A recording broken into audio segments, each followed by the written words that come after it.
challenge and you're picking up the offering. What was going through your mind in terms of... Don't mess it up. Don't mess it up. Don't mess it up, because they tell you if you put your head down, you break eye contact. Traditionally, what it would have been is you get your head hacked off. So I was like, well, I don't want that to happen right now. And I'm like, what's this guy gonna do? Is he really? I don't know. I've never seen one, so I don't know how intense. I know it was gonna be intense. But once they came out, I was like, oh man, this is serious. And I just wanted to make sure I was respectful as possible. I stared him in the eyes the whole time, not as a challenge, but as a, hey, you've got my attention. I'm watching you guys, and I'm into this. I'm on this ride with you right now. And there was a lovely woman that was part of it too, that was just kind of guiding me through it.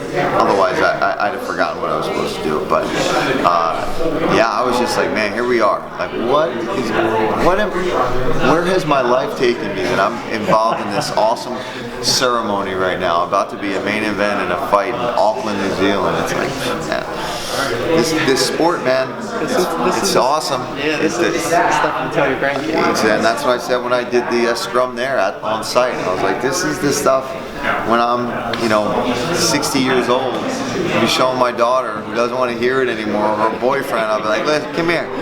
You know what I did when I was your age? I fist fought the baddest dude in Auckland, New Zealand in front of his home team, you know what I mean? Like, stop breaking eye contact with me. Stop looking at me. Pick up that branch. Bring it to me. I'll see if your intentions are correct. So I was having fun. Yeah, man, it looked like it. Nerve-wracking too, though. And I saw your teammates giving you a little bit of a stick as well. Going. My manager always busting my chops over here. Really fun. Hey, and you were calling the Conor McGregor fight about 3 or 4 weeks ago. Was that hard to break camp to do that? Obviously, you couldn't turn that down. It's such an amazing. You're exactly right. And so when my producer hit me up and he said, "I want you to do this," you don't have to. They let me know right away. They know that when I'm in training camp, I like to do 8 weeks where I don't do any commentary. And that kind of fell, I think, right at the month mark, a month out, 5 weeks out. But Anthony Pettis was on the card, and Macy Barber was on the card, and that meant my whole entire team was already going to be in Vegas.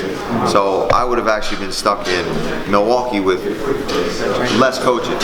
So they flew me in, only a day or two before the fight.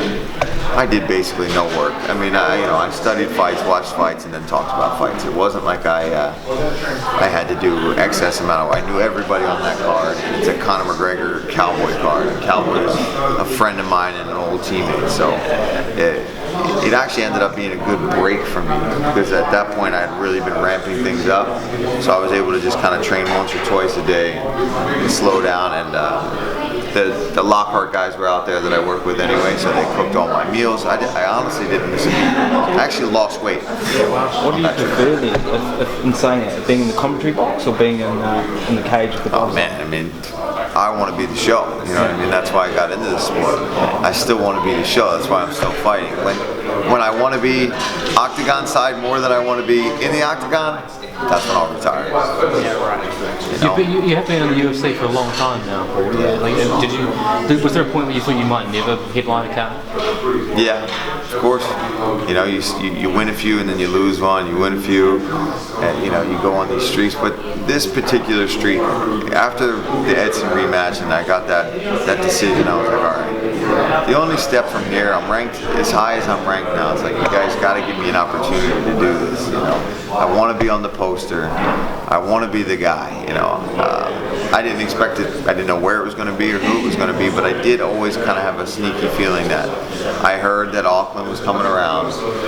Dan just happens to go and beat Ally Quinta, and I'm like, it's going to be Dan Hooker. And I was okay with that. I let them know right away that I want that fight, but it's got to be a main event. Right. And we went back and forth for a little bit, and they gave us the chance. They trusted us, and they're letting us sell this bad boy, and I think it's going to be all right. It's going to be great. There's been a lot of talk about this being a grudge match, and I know you've talked that down, saying it's not really a thing for you.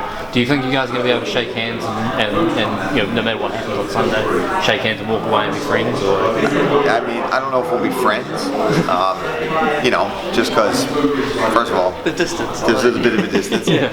But listen, there's something that happens when you shoot it out with somebody, especially if it's a brawl or a good fight or a scrap. There's respect earned there. Whether you see people that absolutely hate each other. When it's done, hug it out, because there's just something about going through that with another man, you know, fighting like that, sharing that moment in that space. So yeah, on my part, there will be no matter what happens. Even if it's just the opportunity for you guys to chat and talk about Edson Barboza's kicks. Yeah, you know? we can.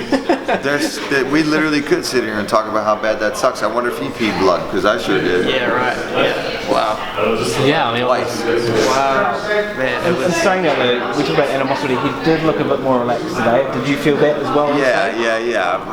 And I didn't know what was going to happen. You know, I came out here and I was ready for another brutal thing, which isn't normally my thing. You know, I tend to try to save that, but if it's brought like it was brought last time, and we both kind of went that way, it wasn't just one-sided. You know, I put my hands down and got in his face as well. But yeah, today was. I think we're more business now. I think on Saturday might be a little more fun. You know what I mean? Because that crowd's going to be there. We're going to be feeling it. We're going to be fed. We're going to be rehydrated. So I'm pumped for the one on Saturday, but not in a bad way. You know, not in a I'm going to start shit kind of way, but in a like tomorrow we're getting it, bro. just before we go, we talked about how you called the Conor McGregor fight. Conor McGregor coming back, obviously a huge win for him against Cowboy. Yeah. How do you think that changes this division? How do you think it changes that 155 division with him sitting in that 155 division now, making it even Well, more? now he's back. He's running the show again. You know, 100%. I mean, whether you like that or not, that's what's happening, right? It's, what he wants is what's going to happen. So hopefully, what I'm hoping is that he wants to continue to fight at 155 and make these big fights and use us as these guys to be that catalyst for it. I mean, you got to recognize what he's got and what's going on, right? I mean, the man is a superstar and he's done the work to put himself in that position. So I have no problem wanting to be that guy that's on that marquee with him, you know what I mean? So for him to kind of come back and stay in our division, it's only going to help us lightweights, you know. I want to beat him, I want to fight him, but I'm hoping it's not just kind of the back and forth and muddying up the situation, which is where I started in the media talking about him anyway. It wasn't saying anything negative other than I just hope he's got to pick a spot so that we can all, and you know, he don't give a shit. What do you think about Khabib versus Tony Fury? What's going to happen there? And I can't wait for that. I think people are counting Tony out, and I think he's going to surprise everybody, and I think it's going to go long. I think it's going to be a 5-round bloodbath, but I don't see a finish. I think it's going to be, you know, split decision. Yeah. I'm calling a split decision. There we go. That's us, mate. Big prediction. There we go. Cheers, Hey, Paul. Cheers. Thank you, guys. Appreciate it, Good mate. chatting with Appreciate you. it. Likewise. Thank you so much.